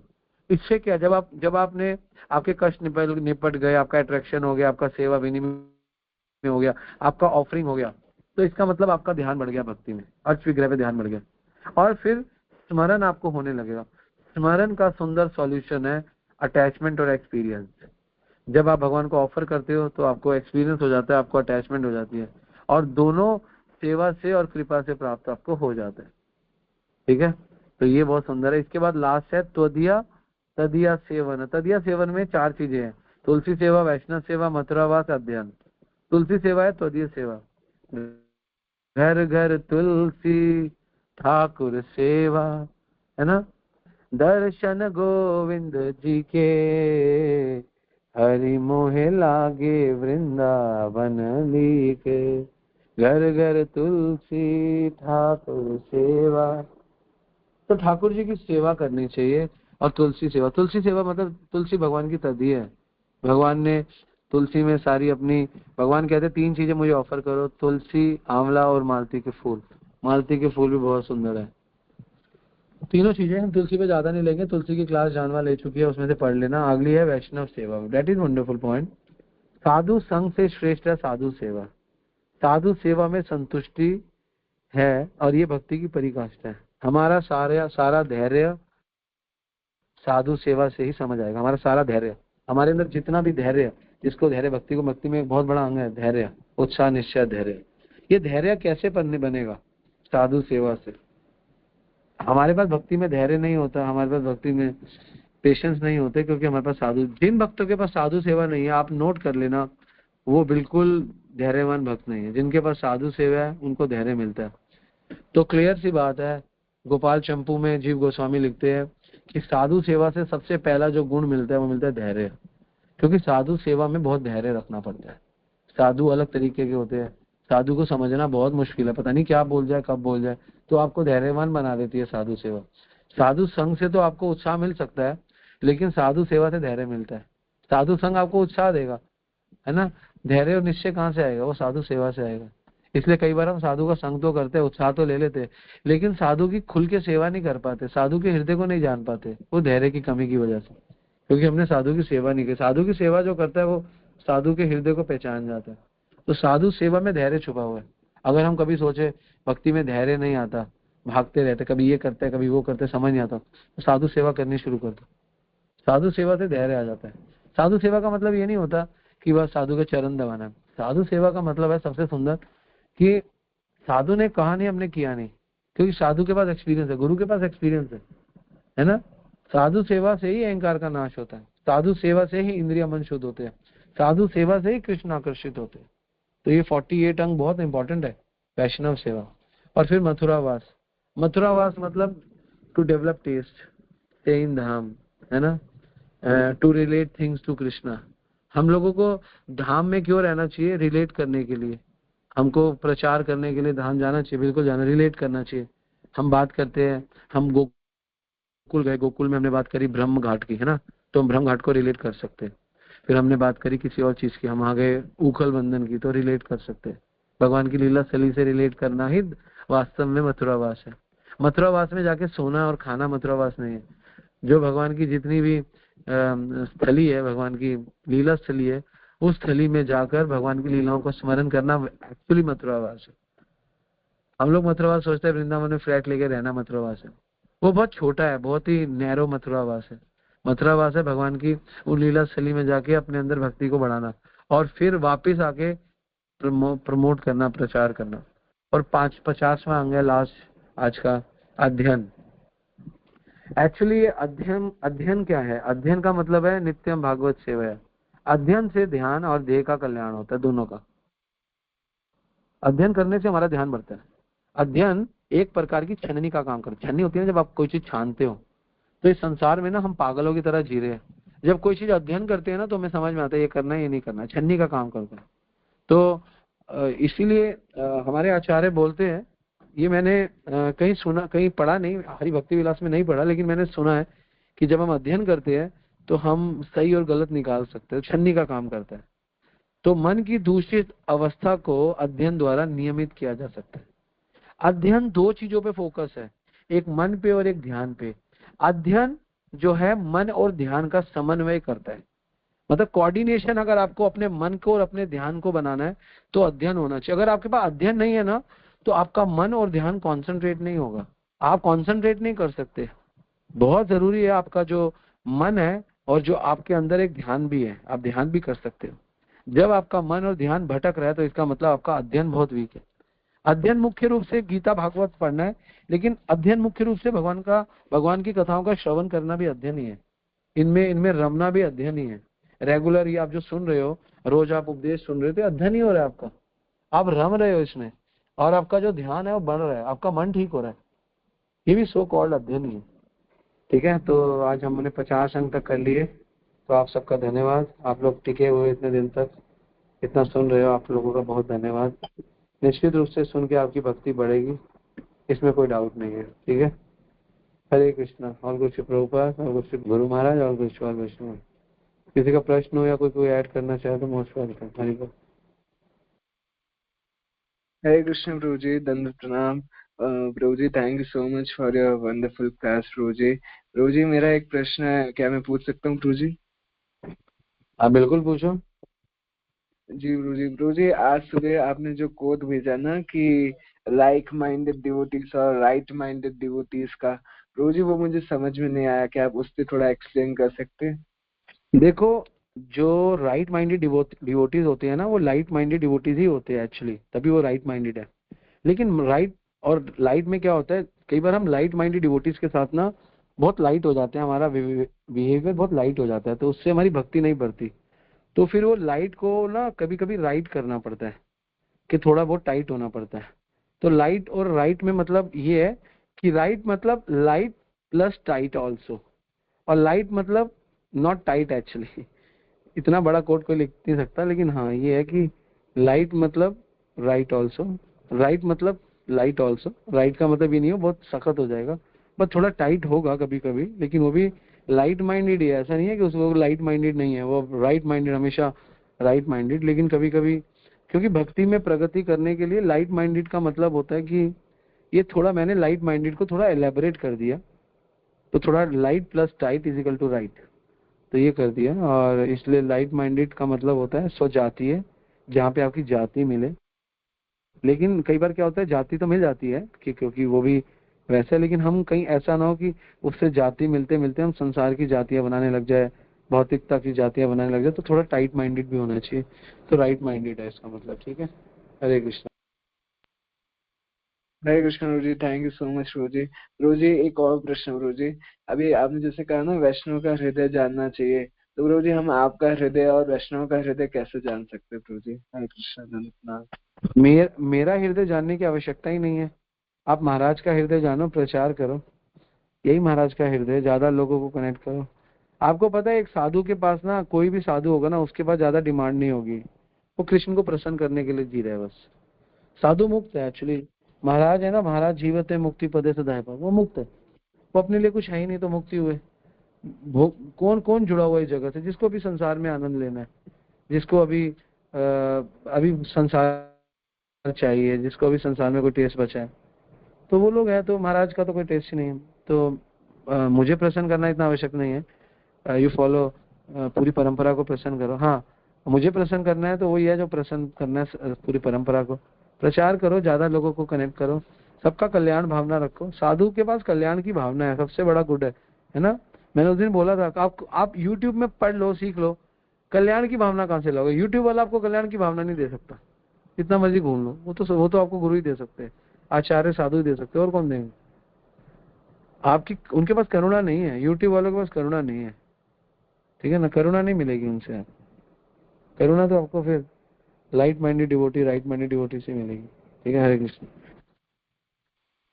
हरे कृष्णा प्रभु जी, दोनों प्रणाम। प्रभु जी, क्वेश्चन था मेरा एक कि अ, गुरु और कृष्ण के बहुत ही अनगिनत उपकार होते हैं जीव पर, हम सब पर। तो परमानेंटली प्रभु जी कृतज्ञता का भाव बना रहे, और क्योंकि कृतज्ञता का भाव नहीं अगर खो जाता है तो फिर प्रॉब्लम होती है बहुत ज्यादा। तो प्रभु जी उसके लिए क्या करें कि जिससे कि गुरु और कृष्ण के प्रति जो है बहुत ही स्ट्रांग एक कृतज्ञता का भाव हमेशा बना रहे। एक्चुअली मैंने आज एक चीज बोली थी, बहुत सरल सी थी, लेकिन पता नहीं समझ में आया। अध्ययन, मन और ध्यान का समन्वय जब बिगड़ जाता है ना, तो हम बड़ी मिस्टेक कर देते हैं। हमारा मन, हमारे ध्यान, जो सही ध्यान है वहां से हमें भटका देते हैं, क्योंकि हमारा अध्ययन नहीं होता। कई बार अध्ययन होता है फिर भी भटक जाते हैं, तो उसके लिए प्रैक्टिस जरूरी है। प्रैक्टिस करते रहो, धीरे धीरे नॉलेज में रहो।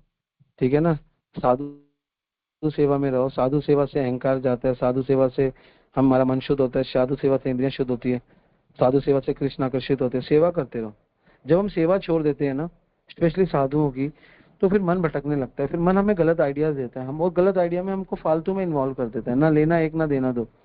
फिर बाद में हमें क्योंकि हमारे पास साधना होती है, फिर बाद में हमको समझ आ जाता है नहीं नहीं हम गलत कर रहे हैं, कोई बात नहीं, हमें थोड़ा धैर्य रखना चाहिए। और साधु को पता है कि ये भी गलती कर रहा है, जो साधु है उसको पता है गलती कर रहा है, लेकिन उसको ये भी पता है कि अभी कुछ बोलने का फायदा नहीं है। साधु क्या बोलता है, उस समय कुछ नहीं बोलता, शांत हो जाता है, गुरु आचार्य से शांत हो जाते हैं। फिर जब थोड़ा समय बिताते हैं, 2-4 दिन 5 दिन, तो हमें खुद ही कृष्णा रियलाइज कराते हैं। कईयों को तो घंटे में ही करा देते, कईयों को दिनों में करा देते, क्योंकि हमें पता है कि साधु को छोड़ के हम जाएंगे कहाँ पे भाई, है ना। अगर अगर साधु करेक्ट है ना, अगर देखो साधु को चेक करने से पहले ये मत देखो कि वो कैसा है, ये देखो वो स्वार्थी तो नहीं है, वो कपटी तो नहीं है, वो भोगी तो नहीं है, ये देखो। बाकी चीजें छोड़ दो कि वो कभी ये है, कभी वो करता है, कभी ऐसा है, वो छोड़ दो। वो ये देखो वो कपटी तो नहीं है, कपट तो नहीं है, उसके अंदर भोग वृत्ति तो नहीं है, वो भोगों में तो नहीं पड़ा हुआ। ये देखो उसके अंदर स्वार्थ तो नहीं है, मेरे को दे दो, मुझे चाहिए पैसा धन। तो सोचो वो साधु ना अभी पवित्र नहीं है। लेकिन जिस साधु के पास ये चीजें नहीं है, उसको शरणागत हो जाओ, छोटी मोटी बातों को अवॉइड कर दो, क्योंकि वो होती रहेंगी। वो एक्चुअली भगवान की कृपा है, एक्चुअली वो किसी को यूज करके भगवान करवा रहे हैं, लेकिन है भगवान की कृपा। वो कोई किसी का दुष्ट नहीं चाहते, वो सुखी चाहते। साधु ऐसे है, ठीक है, तो ऐसे समझो। हरे कृष्ण। प्रभु जी, जैसा आपने कल भी बताया था कि चाहे आध्यात्मिक गुरु के साथ जो रिश्ता होता है वो थोड़ा खट्टा मीठा होना चाहिए। तो दैट मीन्स प्रभु जी, मीठा तो ठीक है, लेकिन जो खट्टा होता है वो खट्टा ही कि शिष्य तरफ से जो गलतियां होती हैं उसी से खटास आती है, क्या ये समझे प्रभु जी, क्या समझे इसको? देखो अगर पीछे कुछ खटास आ गई, उसका मनन चिंतन मत करो, जो हो गया खत्म करो उसको, ठीक है ना। ज्यादा रोना नहीं चाहिए, क्योंकि जो हो गया उसके ऊपर क्या कर सकते हैं, है ना। तो लेकिन हाँ ऐसा बोलोगे bad time is a better experience offer. हमेशा ना एक अच्छा भक्त, रामचरितमानस में एक दोहा आता है, दोहा मुझे याद नहीं है, आनंद गोपाल के फादर बोलते थे वो दोहा, मैंने उनके मुख से 1-2 बार सुना। तो वो तो इस समय वो ये बोलते थे, वो फॉलो करते थे, वो भी करते होंगे नहीं पता नहीं मुझे, लेकिन वो बोलते जरूर थे। वो एक चीज बोलते थे, मैं उनसे सुनता था कि अगर कोई हमारे जीवन में कुछ ऐसा हो जाता है जिससे हमको बहुत दुख होता है, तो समझ जाओ इसमें एक सीख है। वो रामचरितमानस का दोहा है, किसी को मिल जाए तो, कुछ गलत हो जाए तो समझो ये सीख है। अगर कुछ अच्छा हो जाए तो समझो कुछ अच्छा हो रहा है, तो समझो अब चिंता का विषय, क्योंकि बुरा होने वाला है। तो ऐसे करके था, बहुत सुंदर बोलते थे। आई डोंट नो क्या था। अगर बहुत ज्यादा सब कुछ अच्छा हो रहा है तो समझ जाओ कि कभी ना कभी बुरा जरूर होगा, उस समय ध्यान रखो। जब हम अच्छे के समय ध्यान रखते, कोई बात नहीं आज अच्छा हो, कोई बात नहीं बुरा भी, तो बुरे का ध्यान रखना, बुरे के बारे में सोचने से तो हमको वो अच्छा जो है उसका जो अहंकार है अच्छे का, ये वो जैसे हम सोचे कि आज मेरा बेटा हीरो बन गया पिक्चर का, है ना, तो ये सोच के सबको अहंकार में मेरा बेटा बन गया, मेरा बेटा ऐसे अहंकार हो गया ना हमको, ठीक है ना। लेकिन हम ये सोचे कि आज ये हीरो बना है, आज इसका टाइम है, कल को तो ये हमेशा तो रहेगा नहीं, तो कोई बात नहीं, इसको भगवान ने कुछ समय के लिए बनाया है ना। जैसे अब विराट कोहली की माँ सोचे कि मेरा बेटा विराट कोहली बन गया, लेकिन अब तो इंडिया टीम से संन्यास ले लिया, तो वो अगर उस समय अब उसको सोचते कि नहीं मेरा बेटा निकल गया, खेल नहीं पा रहा, तो दुख होगा। तो इसलिए जिस समय सुख हो ना, उसी समय ये समझो ये सुख के बाद दुख आएगा, तो उसी समय कर लो, वो सुख का अहंकार नहीं रहता। और दुख के समय ये समझ लो कि ये तो मैं सीखने को मिल गया, कोई बात नहीं आगे, तो उस दुख का गम नहीं रहता। तो सुख का अहंकार भी खतरनाक है और दुख का गम भी खतरनाक है। तो जब सुख आ जाए तो दुख का स्मरण करो कि इसके बाद तो दुख ही है, तो सुख का अहंकार नहीं रहेगा, है ना। और अगर दुख आ जाए तो भी ये सोचो कि मैंने तो कुछ सीख लिया, कोई बात नहीं, है ना। तो ये तो इसलिए क्या बोलते हैं, सुखे दुखे भूलो ना को वदने हरि नाम बोलो रे। चाहे सुख हो चाहे दुख हो, कभी भूलो ना, भगवान का नाम लेते रहो, ये इंपॉर्टेंट है, ठीक है। तो इसलिए अगर कभी कभी गलतियां हो गई है तो गिल्ट मान लो। आपको एक बात बताऊं, साधु कई लोग सोचते हैं नहीं नहीं गुरु महाराज के आगे क्या मुंह दिखाएंगे, हमारी होगी, महाराज को कोई फर्क ही नहीं पड़ता, मैंने देखा है। कई बार हम गलतियां करते हैं, महाराज इतना स्वीटली उसके बाद हमारे साथ बात करते हैं, रोज गलतियां करते हैं, है ना। गुरु आचार्य को कोई फर्क नहीं पड़ता, हम सोच के बैठ जाते हैं कि ये हो गया फलाना हो गया, ऐसे कोई फर्क नहीं पड़ता। थैंक यू सो मच प्रभु जी, हरे कृष्ण प्रणाम। हरे कृष्णा प्रभु जी, thank you so much for this class. तो यहाँ पर क्वेश्चन है वीना माता जी का, क्या न्यू गर्ल लेते टाइम वास्तुशास्त्र पर बिलीव करना चाहिए? वास्तुशास्त्र ये बहुत ही छोटा अध्यात्म है, बहुत F grade, G grade, Z grade है।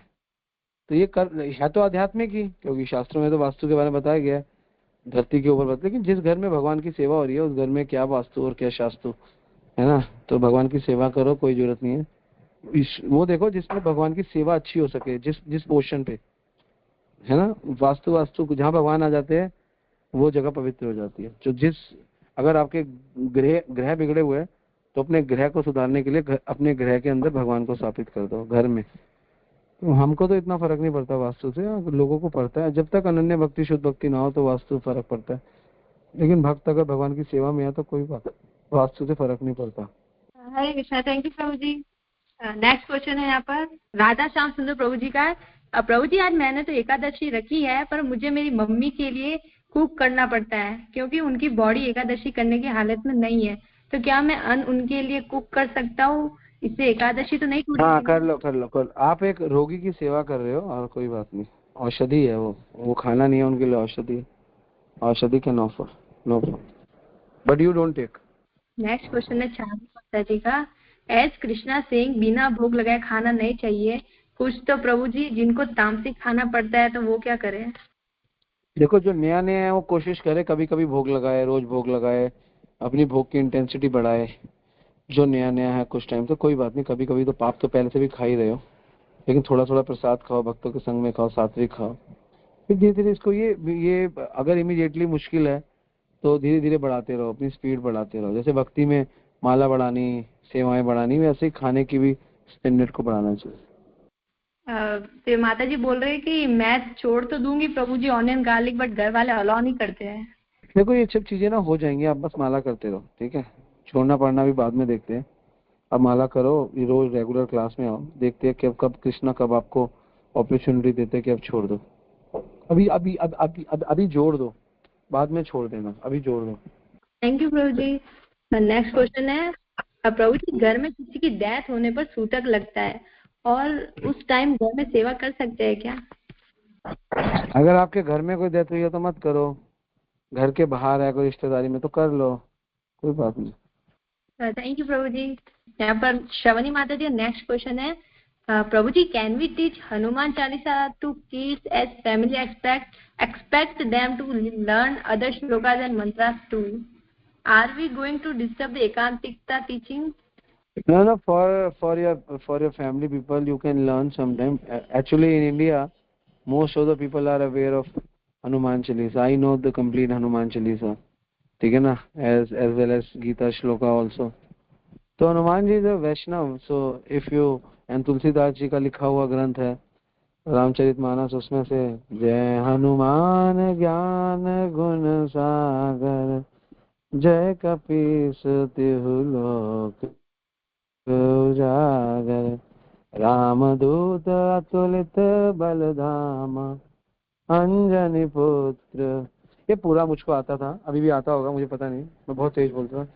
कोई बात नहीं, याद अगर इजीली सॉर्ट आउट हो जाए तो मत करो, किसी को करना है याद करने के लिए तो कर लो, उसमें अच्छे हनुमान जी की सारी लीलाएं हैं, इसी बहाने आपकी हनुमान जी में श्रद्धा बढ़ेगी। लेकिन अगर वो फोर्स करते हैं और वो आप फोर्स करने से आपको सुख देते हैं तो कर लो, वरना गीता पढ़ो, भागवत पढ़ो, है ना, अनन्य भक्ति करो, और हनुमान जी से भी कर सकते हो, ये डिपेंड करता है, ठीक है। हरे कृष्ण प्रभु जी, मेरा एक क्वेश्चन है। मुझे ना मेरे बच्चे हैं दोनों, कभी कभी मैं जब वर्क में टेंशन रहता, बाकी का जो कुछ भी टेंशन रहते तो आके मैं बच्चों के ऊपर निकाल रही हूँ, वो मेरे को बहुत बैड दिख रहा है। उसके बाद में रियलाइजेशन हो रहा है, मगर वो तो गुस्से हो जा रही हूँ उन लोगों के ऊपर, वो कैसे कंट्रोल कर सकती हूँ मैं? कितने साल के बच्चे हैं? प्यार से बतान। बड़े हैं 8th क्लास। बच्चे कितने साल के बच्चे हैं? 13 इयर्स के एक है एंड 8 इयर्स के एक है। अब आपका 13 ईयर वाला बच्चा जो है बड़ा हो जाएगा अगले 2 साल में, है ना, तो फिर तो अभी भी हो ही रहा है, लेकिन उसके बाद वो सुनेगा भी नहीं और आपकी रिस्पेक्ट भी नहीं करेगा। तो बच्चों को ना अंगेज करो मारने की वजह से, क्योंकि जब माताएं बाहर काम करती है तो क्योंकि माताओं की शक्ति जो है भगवान ने जो बनाई है कंपैरेटिवली पुरुषों से कम बनाई है शारीरिक शक्ति, तो आजकल बेचारी माताएं बहुत मेहनत करती है बाहर, बहुत ही दम लगा कर आती है, तो शक्ति रह नहीं जाती, तो उनके बाद जो शक्ति नहीं रह जाती तो नेचुरली उनको फ्रस्ट्रेशन हो जाता है, तो वो फ्रस्ट्रेशन अपने से जो छोटा होता है उस पर निकाला जाता है, वो बच्चे ही होते हैं, पति पे सास ससुर पे तो निकलता नहीं है, तो इस वजह से थोड़ा सा दिक्कत आ जाता है। अगर अगर हो सके, अगर वैसे नहीं हो सकता है मुझे पता है, अगर हो सके तो थोड़ा ऐसा जॉब करो जिससे आप घर में बहुत टाइम दे सको और बहुत कम समय देकर बहुत ज्यादा यूटिलिटी प्राप्त कर सको। कुछ ऐसा जॉब करो। क्या जॉब है आपका? कितने से कितने बजे तक का जॉब है? क्या बिजनेस जॉब है। प्रोफाइल है आपका एक्चुअल? बिजनेस है मेरा, खुद का ब्यूटी पार्लर है। तो मैं कंपलसरी ज्यादा टाइम पार्लर पे भी रहती हूँ। जब मैं अच्छा। घर पे आती हूँ, बच्चे उन लोगों का डे जो है पूरा मेरे को बताने के लिए ट्राई करते हैं, मम्मी आज ऐसा हुआ वैसा हुआ। वो प्यार से बोलने के लिए ट्राई करते, तो भी मेरे को सुनने का, उन लोगों को जवाब देने का, छोटे छोटे उन लोगों को बहुत बड़े बड़े हैं मगर मेरे को छोटे दिखते वो चीजें। मगर वो लोग मेरे को बताते टाइम पे ऐसा हुआ, मेरे को इरिटेट होता है क्योंकि बाहर का थोड़ा टेंशन की वजह से या काम की वजह से थक के आती हूँ ना, तो मेरे को इरिटेट होता है। तो मैं एक एक बार लाउड सी बोल देती, तो उसके बाद में मेरे को रियलाइजेशन होता, अयो मैं ऐसे क्यों बोल रही, अयो मैं ऐसे क्यों करी। उसके बाद में कुछ भी करे तो भी उन लोगों का हर्ट तो हो जाते वो लोग, क्योंकि मैं भी ऐसा हर्ट हुई थी। तो मेरे को रियलाइजेशन आने के बाद में उन लोगों के ऊपर क्या बीता है वो भी मेरे को समझ में आता। मगर मैं क्यों ऐसा कंट्रोल नहीं कर पा रही हूँ बच्चों के ऊपर, वैसा प्यार से क्यों नहीं बोल रही हूँ। कुछ भी है तो भी प्यार से बोलना चाहिए था। ऐसा रियलाइजेशन बाद में हो रहा है, पहले आप नहीं हो सिंगल रहा। मदर हो? आप सिंगल मदर हो? Yes, yes, yes. That is the problem ना। तो कोई हम्म। बात नहीं। आप देखो, मैं आपको बताता हूँ। लेडीज को ना थोड़ा बहुत प्रोटेक्शन चाहिए, थोड़ा बहुत केयर चाहिए, और आपको केयर चाहिए लेकिन आपको केयर करना है। उल्टा हो रहा है, क्योंकि पुरुष केयर करता है, पुरुष थोड़ा सा सहानुभूति देता है तो लेडीज को बहुत सपोर्ट हो जाता है। तो यार सिंगल मदर, तो इस वजह से थोड़ा प्रॉब्लम है। तो आप आते ही सबसे पहले क्या करो, जैसे ही अपने जॉब से आओ सबसे पहले आप उनसे बात मत करो, आते ही पहले आप स्नान करो।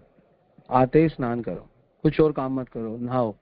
नहाने से आपका जो 80 50 40 60% जो जो आपका माइंड है वो फ्रेश हो जाएगा। उसके बाद अपने बच्चों को कहो, जो भी तुम्हारे क्वेश्चन है बताऊंगी, पूरी फैमिली मिल गया, यू थ्री टुगेदर भगवान के 2 हाँ। राउंड्स करो। कहो बैठ के आज माला करते हैं तीनों मिलके।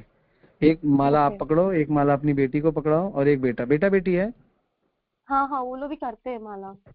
तो सारे मिलके पहले 2 माला करो। फिर आपका मन नेचुरली शांत हो जाएगा। एक तो आप नहा लिए ऊपर से और अंदर से आपने माला कर ली, तो अंतर बहिरवस्थित हम दोनों जगह काम होगा। फिर आप उनके साथ अच्छी बात कर पाओगे। अभी आप आते हो, फ्रस्ट्रेशन होता है, खाना बनाना है, फिर ये करना है वो करना है, तो उसमें आपका टाइम चला जाता है। हम्म।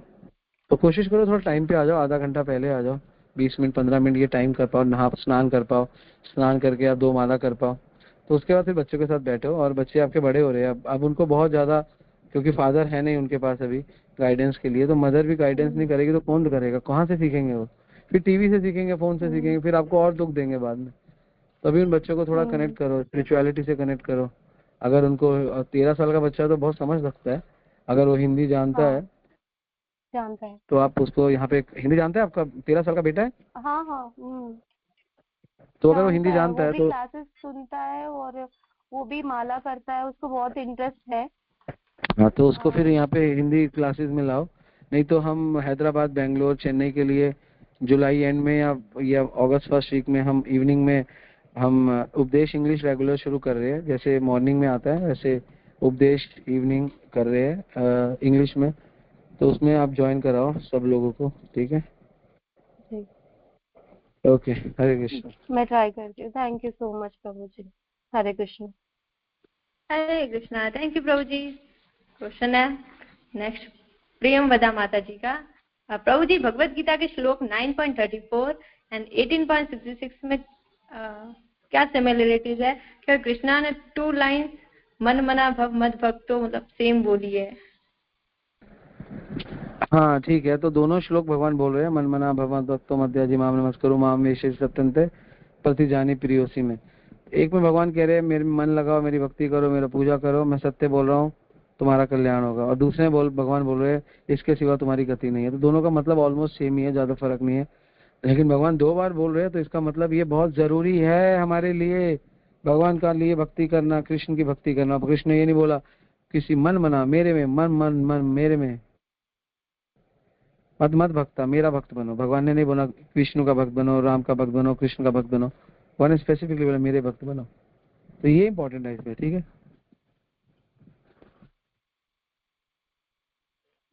हरे कृष्णा। थैंक यू प्रभु जी। नेक्स्ट क्वेश्चन है यहाँ पर धीरज प्रभु जी का कि प्रभु जी हम भोग नहीं लगा सकते हैं प्रभु को, क्या हम तुलसी पत्र डेली भोग में अर्पित कर सकते हैं? हाँ, जल में अर्पित कर सकते हो, जल अर्पित करो। अगर बहुत दिक्कत है, कुछ ना कुछ भोग लगाओ तो बहुत अच्छा है, लेकिन बहुत कंपल्जन है, बहुत फैमिली प्रेशर है, तो तुलसी करो, जल करो, कुछ करो, स्मरण करो। जो खाना बन रहा होता है, आपको मिल रहा होता है, उससे पहले भगवान का स्मरण करो, प्रभु मैं पा रहा हूँ आपके बिना, ठीक है, जो ऐसा कर सकते हो। एक भक्त मुझे बता रहा था, उसका एक्सपीरियंस था, बड़ा अच्छे भक्त है वो भी शिफ्ट हो गए। हाँ हाँ, तो कहते हैं, वो बता रहा था कि मैं जब सोचता था, मैं खाना खाता था तो मैं खा रहा होता तो मैं सोचता था, मुझे बड़ा अच्छा लगा उसका ये व्यू। तो प्रभु देखो, मैं आपको भोग नहीं लगा पा रहा, लेकिन मुझे चिंता नहीं है, क्योंकि पूरा संसार आपको भोग लगा रहा है ना। तो मैं एक नहीं लगा पा रहा हूँ, कोई बात नहीं, चाहता मैं भी हूँ, लेकिन वो जो फलाना फलाना है ना, वो कहता था, मैं कहता था कि चलो परेश प्रभु ने तो आपको लगा दिया, उसने मुझे बताया कि परेश प्रभु ने लगा दिया आपको, कोई बात नहीं, मैं नहीं लगा पा रहा, या फलाने प्रभु ने यहाँ लगा दिया। अब लेकिन मैं तो लायक नहीं हूँ, लेकिन मैं पा रहा हूँ, क्योंकि मुझे जीना है, आपके भजन करने के लिए जीना है, और जीवन में आगे आपको भोग लगाना है, इसलिए मुझे जीना है। और मुझे पता है मेरे भोग लगाने से आपको प्रसन्नता तो होगी, लेकिन आप भूखे नहीं मरोगे, क्योंकि संसार के बहुत लोग आपको भोग लगा रहे हैं। तो ये भावना मुझे बहुत अच्छी लगी, मैंने कहा बहुत सुंदर भावना है, ऐसा प्रसाद खाया जा सकता है ना, ऐसे बिना भोग लगा के, भोग लगी गया भगवान को, स्मरण हो गया भगवान का, ऐसे करके लगाओ भोग, ठीक है। हरे कृष्ण। थैंक यू प्रभु जी। नेक्स्ट क्वेश्चन है यहाँ पर एक डिवोटी का। डिवोटी जो हमेशा दूसरे डिवोटी से कंपेयर करते हैं और फील करते हैं कि इनके पास जो सिचुएशन है मेरे पास क्यों नहीं है, ऐसा हो गया वो हताश रहते हैं, तो ऐसी सिचुएशन में क्या करना चाहिए? देखो कोई बात नहीं, आपके पास भी आ जाएगी, आप उससे द्वेष मत करो, आप सोचो उसके पास है प्रभु बहुत अच्छा है, मेरे पास भी आ जाए। अच्छे गुण तो यही है, किसी से द्वेष नहीं करना चाहिए, है ना। वैष्णव जन तो तेने कहिए, पीर पढ़ाई जाने रहे, ये वैष्णव है। वैष्णव पर दुखे दुखी, पर सुखे सुखी होता है। उसके सुख में आप सुखी हो जाओ, ना कि उसके सुख में दुखी हो जाओ। उसके सुख में भी आप सुखी रहो, उसके दुख में बल्कि आपको दुख होना चाहिए। उसके सुख और चक्कर के हमको दूसरे वाले के सुख में दुख हो जाता है, होना चाहिए उल्टा, उसके सुख में सुखी होना चाहिए, उसके दुख में दुखी होना चाहिए, और हमारा होता है उल्टा, उसके दुख में हम सुखी हो जाते हैं, ठीक है ना। ऐसा मत करो, ये गलत है। हरे कृष्णा प्रभु जी, धन्यवाद, प्रणाम। धन्यवाद, प्रणाम प्रभु। हरे कृष्णा प्रभु जी, धन्यवाद, प्रणाम। बहुत सुंदर क्लास प्रभु, डेली सुनते हैं प्रभु जी। जैसे कल क्या कि मैं गया था मेडिकल गया, थोड़ा शुगर लेवल थोड़ा बढ़ गया था, जो उधर का दवाई खा रहा था, लेकिन यहाँ आया तो शुगर लेवल थोड़ा ज्यादा बढ़ गया था, तो गया था जाँच कराने के लिए। तब उन्हें बोला है कि मतलब वो अपने हिसाब से एक मेन्यू दिए हैं खाने के लिए, और उसमें बोले हैं कि मतलब कि उपवास नहीं रखना है, हर 4 घंटे पे आपको ये हिसाब से खाना है और दवाई खाना था। तो ये अभी क्या करें? दवाई खा लो, और जो खाने के लिए बोल रहे हैं एकादशी खा लो, एकादशी का खा लो। एकादशी मतलब वो चना वना बोले हैं, सुबह का टाइम है, हर एक मेनू दिए हैं ये हिसाब से खाने के लिए। चने की जगह मूंगफली खा लो, हाँ, चावल की जगह मूंगफली। सामक खा लो, आप उसका ऑल्टरनेटिव ढूंढ लो। चने खाने को बोल रहे हैं ना जिस समय ऊपर सुबह, तो चने की जगह थोड़ी मूंगफली खा लो, थोड़ा बदल दो, ऐसे दिमाग लगा, ठीक है। हरे कृष्णा प्रभु जी, धन्यवाद। हाँ जी, धन्यवाद, प्रणाम। बोलिए शशिकांत प्रभु। प्रभु वेरी ब्यूटीफुल सेशन प्रभु, बहुत डिवाइन था, और इतना मतलब डिटेल में आपने समझाते हैं प्रभु, जैसे लेमैन को भी समझ में आ जाएगा। यू एक्सप्लेन एज ऑलवेज प्रभु, यू एक्सप्लेन वेरी ब्यूटीफुली। और तो मेरा ये क्वेश्चन ये था, जैसे हम लोग जैसे अभी एयरक्राफ्ट में सब लोग मर गए, तो प्रभु क्या इन सबका यही कर्म था, खराब था, और ये इकट्ठा इनका कर्म यहीं जाके इनका मुक्ति करना था, तो इन सबका बंधन एक ही जगह होना था प्रभु? इसके बारे में थोड़ा सा क्लैरिटी करिए प्रभु। हरे कृष्ण प्रभु। हाँ, ऐसा ही होता है, ग्रहणा कर्मणा गति यही होती है, कर्मों की गति इतनी गहन है, पता नहीं, इससे कुछ फर्क नहीं पड़ता। 1-2 लोगों का नहीं था, वो बच गए, कईयों की ट्रेन फ्लाइट मिस हो गई, कई लोग आप बच गए, है ना। ऐसे ही होता है, हम नहीं समझ सकते भगवान, हम नहीं समझ सकते कर्मों की गति कितनी गहन है। इसे भक्ति करते रहो, भगवान बचा लेंगे, चिंता ना करो, ठीक है। हरे कृष्ण। हरे कृष्ण प्रभु जी, एक भक्त पूछ रहे हैं कि प्रभु जी भिक्षा ले कितने साल बाद भिक्षा ले सकते हैं? 2 साल मिनिमम 16 माला करनी चाहिए, 4 रेगुलेटरी प्रिंसिपल फॉलो करना चाहिए, देन यू कैन टेक दीक्षा। ठीक है, हरे कृष्ण। थैंक यू प्रभु जी। यहाँ नेक्स्ट क्वेश्चन है, अब मैंने सुना है कि शिव जी तुलसी पत्र ऑफर नहीं करते, ओनली बेल पत्र ही करते हैं शिव जी को। क्योंकि तुलसी का भगवान से कनेक्शन है ना, भगवान की तदिया है, तो इसलिए तुलसी भगवान की लिए सेवा में है। बेलपत्र जो है वो शिव जी के सेवा में है, बस। और क्या। तो मेरी बात तो ये पूछा कि शिव जी अगर भगवान को बेल नहीं ऑफर होता तो शिव जी कैसे उसको एक्सेप्ट करते हैं अगर वो भगवान को ऑफर नहीं है तो? देखो, इफ शिव जी बेल को क्यों लेते हैं, क्योंकि शिव जी का ना, शिव जी अलग डिपार्टमेंट में है। शिव जी तमोगुणी व्यक्तियों को ऊपर लेकर आ रहे हैं। तो उन तमोगुणियों को, क्योंकि उनको कृष्ण का ज्ञान ही नहीं है, उनको भगवान की कृपा है कि उनको नेग्लेक्ट ना किया जाए। शिव जी को बोला कोई बात नहीं, अगर कोई मुझे ऑफर नहीं कर रहा, तेरे को ऑफर भी कर रहा है, लेकिन तेरे को ऊंचा मान के कर रहा है, कोई बात नहीं, मैं ही तेरे को, क्योंकि शिव जी जो है वो भगवान से ही आया है, भगवान की ही शक्ति है ना। शीरम ददा विशेष विकार योगा, तो भगवान का ही तमोगुणी अवतार है, विशेष रूप से तमोगुणी भक्तों से, जो तमोगुण में है, उनसे कुछ ग्रहण करने के लिए। तो भगवान की आज्ञा के अनुसार ही कार्य कर रहे हैं, ठीक है ना। लेकिन जब वैष्णव की बात आती है तो अलग बात हो जाती है। यहाँ तमोगुणी व्यक्तियों की बात हो रही है, तो तमोगुणी व्यक्तियों की बात के लिए शिव जी ऐसा करते हैं। ठीक है, हरे कृष्ण। हरे कृष्ण, थैंक यू प्रभु जी। ओके, यहाँ पर क्वेश्चन है ऋषि प्रभु जी का, प्रभु जी शुद्ध नाम कैसे ले सकते हैं एंड संकीर्तन स्वयं का ग्रेटिफिकेशन ना कर भगवान की सेवा रूप में कैसे करें? नाम लेते लेते एक दिन पवित्र होकर शुद्ध नाम लिया जाता है, ठीक है ना। तो शुद्ध नाम कैसे ले, नाम लेते रहो, नाम लेते लेते एक दिन शुद्ध नाम हो जाएगा। और दूसरा क्वेश्चन क्या था? प्रभु जी संकीर्तन खुद का ग्रेटिफिकेशन ना करके भगवान के लिए सेवा रूप में कैसे करें? मूड, आप मूड से करो।